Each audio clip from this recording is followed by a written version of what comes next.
Hey everyone, it's Casey, and tonight I'm going to give you a sneak peek into one of my reading mini lessons from my Memoir Reading Unit that is going to be released coming up at the end of May. So I wanted to just share a reading mini lesson on inferencing with you by just putting it all out there and showing you what is inside. So here we go. I'm going to start by the anchor chart that goes with this reading mini lesson. So it's all about making inferences about people and characters in memoirs. So to teach this mini lesson, I'm teaching students to start with the textual evidence by looking for a place in the text where a person either makes a decision, takes an action, says something through dialogue, or interacts with another person or maybe an animal, and then taking that spot in the memoir to actually make an inference about that person's thoughts or feelings, values or belief, a personality trait that he or she possesses, his or her likes and dislikes, prior experience that that person might have, or just what motivates them. So that is the anchor chart that drives the mini lesson. So the mini lesson that I am explaining right now is 1 out of 20 reading mini lessons. So I have the lesson highlighted that I'm referencing today, but I just want to stress that what I'm about to show you, every single reading mini lesson comes with each of these pieces. So there's the 20 of them, but each one comes with the pieces that I'm about to show you. So the first part is it comes with a teacher plan. And on this teacher plan, starts with the mini lesson statement, gives a clear teaching point that you can simply read aloud to students. And then it tells you the anchor chart or the student reference sheet, however you choose to use it, that you will use, and has a student connection question. And then the lesson plan goes over each piece of the reading framework for the lessons and gives you specific prompts to use with students for that mini lesson. For the interactive read aloud, it gives you ideas for stopping points, prompts that you can ask students, different ways that you can stop your interactive read aloud to interact with students. It lays out the modeling, the have a go as you do the gradual release of responsibility. And then there are also questions to ask students during reading conferences or small group reading instruction. And those reading questions are specific to the mini lesson for that day. The last part of the mini lesson plan is a share out question with different ideas for ways to share. So that's the actual teacher view of the lesson. The other parts that come with each lesson are the presentation. So they come in PowerPoint, and then they also come in Google Slide presentations and a PDF document. So everything is fully editable so that you can personalize it for your classroom. But just to give you an idea of what these different slides are. So this I always like to have up during my reading mini lessons so that I'm able to stay on track. Students are able to see what part of the lesson we're on. And I think that's really nice to have that visual guide.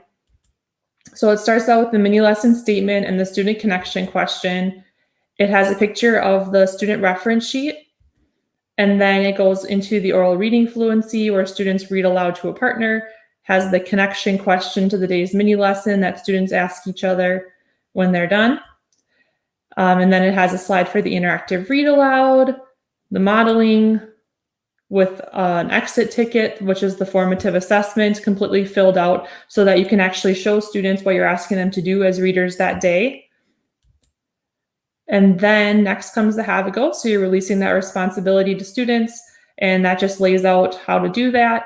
And then the application where students are actually completing their formative assessment. And I will give you a sneak peek inside what that formative assessment actually looks like a little bit closer up. And the last slide is a share slide where you bring everybody back together and they share out what they did as readers for that day to end class. So here is the reference sheet that I was talking about. I also showed you a picture of how I made that reference sheet into an anchor chart. So that's always an option too. But the reference sheet I think works really nicely if you maybe like print them out and have students put them in a binder, glue them in a notebook. If you have a digital classroom, this is a great thing to put right on Google Classroom. So for this one, I have inferences about people, and then it just goes over what I talked about from that anchor chart before. Start with the textual evidence by finding a place where the person does, and then make an inference based on these focus questions. And we introduce this reference sheet right away in the mini lesson, and we also have students pull this reference sheet back out during the have a go and have them come back to it during the application portion of the lesson as well. So they kind of have this to refer back to again and again. Here's an example of what the formative assessment looks like for this mini lesson. So what I have students do is make an inference about a person in their memoir based on what the text says. So they start by explaining who that person is the subject of the memoir, who also happens to be the author of the memoir, or somebody else in the memoir. And then recording that textual evidence and making the inference based on that textual evidence. And so then I also include a proficiency rubric with each formative assessment. So you can see that I lay out, what does it mean to meet proficiency for this specific formative assessment. So in this case, it would be that the student is able to state who the person or she is making an inference about is, so that person is connected to the subject of memoir, citing a piece of textual evidence that causes the reader to make an inference and uses proper text citation, and then uses details from the textual evidence cited to make a logical, well-explained inference about a person in the memoir. And I lay out, what does it mean to approach proficiency, that minimal proficiency, and what would it mean to show no evidence? So if you are in a standards-based grading system, this is so perfect for that. You can also convert this easily to a points-based system if you grade that way as well. And then the last part that's included with each of the mini lessons is a modeling example where I take popular memoirs that maybe you would read to middle school students. You don't have to read these specific ones. I use a variety of them across the unit, so it's not always based on the same one. And then I actually complete the exit ticket so that you can share with students what that meets proficiency would look like. And I think that's really powerful to be able to show students like, hey, this is what I'm asking you to do, and explain it to them. But here's an example of what this would actually look like if it's completed and you do this with a high quality of meeting proficiency. So I think this is a really powerful thing to share with students and be able to show them like, this is an example of a meets proficiency work.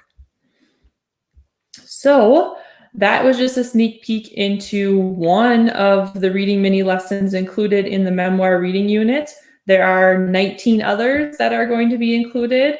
Once again, this is posting at the end of May. I'm super excited to be sharing it with the world. This will be the 5th mini lesson in the 7-unit reading sequence that is making up the year-long reading curriculum that I'm in the process of creating and over the halfway point. And you can buy the bundle right now for a majorly discounted price because every time I add a unit in, it'll go up.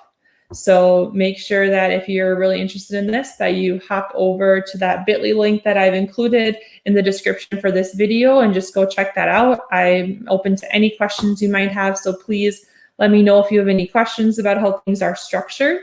I also want to stress that the reading units have so many other resources besides the resources for the mini lessons. There's also a ton of resources about guided reading, literature circles, reading strategy groups, reading conferences, and interactive read aloud included with the resource. And all those resources are made specific to the genre of that reading unit. So the prompts, questions, and things that are included are specific to memoir for this unit. So once again, if you have any questions, please let me know. Otherwise, thank you so much for tuning in, and I hope you have a great night.